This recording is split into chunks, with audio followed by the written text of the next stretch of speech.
যা চাই সব যদি দুনিয়াতেই পাওয়া যেত তাহলে এটা দুনিয়া না, জান্নাত হয়ে যেত।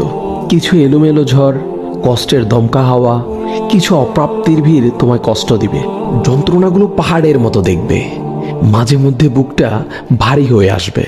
তবে কখনোই হতাশ হইও না, ভেঙে পড়ো না, কারণ এটাই দুনিয়া। এখানে সব চাওয়া পূরণ হবার নয়। মন যা চায় তাই যদি পেতে চাও তবে অবশ্যই তোমায় জান্নাতে যেতে হবে। সেখানে তোমায় আর কোনো কষ্টই ছুতে পারবে না। এই যে ছোটখাটো কষ্টগুলো তোমায় আঘাত করে, এগুলো মূলত তোমায় জান্নাতের নিকটবর্তী করে এবং আল্লাহর সন্তুষ্টির দিকে দ্রুত গতিতে নিয়ে যায়। আর এখানে সুখ দুঃখ কোনোটিই স্থায়ী নয়। এখানকার সব কিছুই সাময়িক, আর আখেরাত হলো চিরস্থায়ী। সেখানকার সুখ দুঃখ চিরস্থায়ী।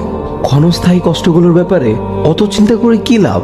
আল্লাহ সুবহানাহু ওয়া তাআলা বলেন, জান্নাতে তোমাদের জন্য তোমাদের মন যা চাই তাই আছে। তোমরা যে জিনিসের আকাঙ্ক্ষা করো তোমাদের জন্য সেখানে তাই আছে। সূরা ফুসসিলাত আয়াত নাম্বার 31।